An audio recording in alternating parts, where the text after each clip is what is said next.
क्या शुगर में एप्पल खाना चाहिए? देखिए दोस्तों, सबसे पहले अगर आप सेब खाना चाहते हैं, एप्पल खाना चाहते हैं, तो आपको उसकी न्यूट्रिशन के बारे में जानकारी होनी चाहिए। अगर मैं 100 ग्राम एप्पल की बात करूं तो 100 ग्राम एप्पल में आपको 14 ग्राम कार्बोहाइड्रेट मिलता है, जिसमें आपको 2.5 ग्राम के आसपास फाइबर मिल जाएगा। और हम सब जानते हैं कि एप्पल बहुत अच्छा होता है सेहत के लिए, लेकिन कितना खाना है ये जानना बहुत ज़रूरी है।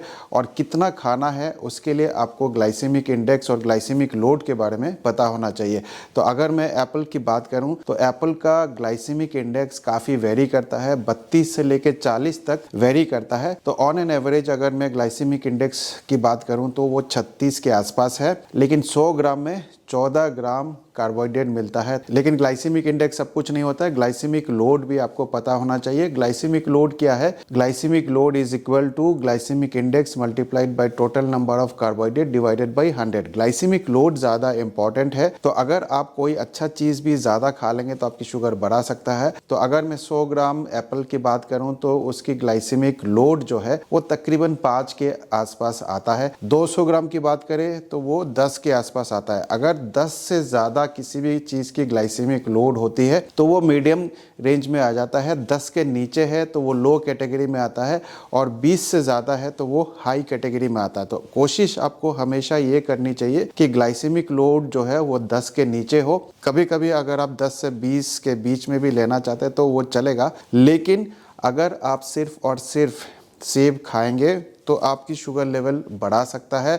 मैंने कुछ वीडियोस में आप लोग को बताया कि सेब को कैसे खाना चाहिए। ठीक है, अगर आपको सेब खाना है, सेब में प्रोटीन और फैट की कमी है, तो हमेशा सेब को प्रोटीन और फैट के साथ मिला के खा सकते हैं। प्रोटीन और फैट किस में मिलेगा? पीनट बटर एक बहुत अच्छा सोर्स है। तो पीनट बटर के साथ अगर आप एप्पल को खाते हैं तो बहुत अच्छा रहेगा। या फिर आप एप्पल प्रोटीन स्मूदी भी बना सकते हैं। एप्पल के साथ आप वे प्रोटीन मिला के एक स्मूदी बना लीजिए, तो उससे आपकी शुगर लेवल नहीं बढ़ेगा। तो अगर आप सेब खाना चाहते हैं शुगर में तो बिल्कुल खा सकते हैं, लेकिन क्वांटिफाई करके खाना बहुत ज़रूरी है। मैंने बहुत सारे वीडियो में ये कहा है कि poison in small amount acts like medicine and medicine in large amount acts like poison.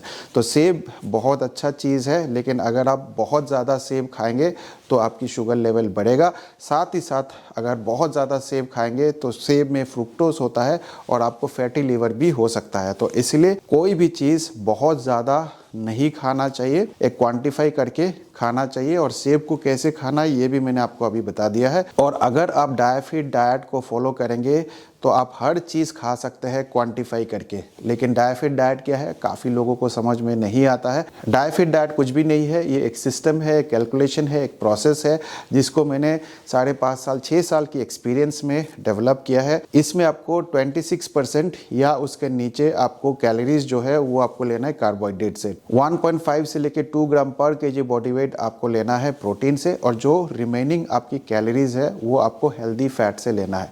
तो फॉर एग्जांपल अगर आपका वजन 70 किलो है और आपकी रिक्वायरमेंट मान लीजिए कि आपकी 2000 कैलोरीज है, तो आपको 130 ग्राम के आसपास आपको कार्बोहाइड्रेट से लेना है, 1.5 के आसपास आपको प्रोटीन से लेना है। यानी कि 70 किलो है तो 105 से लेके 140 ग्राम तक आप प्रोटीन ले सकते हैं। और जो बाकी आपकी कैलोरीज है वो आप कैलकुलेट कर लीजिएगा, वो आपका हेल्दी फैट से लेना है। हेल्दी फैट का सोर्स क्या है? काजू हो गया, बादाम हो गया, अखरोट हो गया, पीनट्स भी हो सकता है, या फिर आप घी ले सकते हैं, मक्खन ले सकते हैं।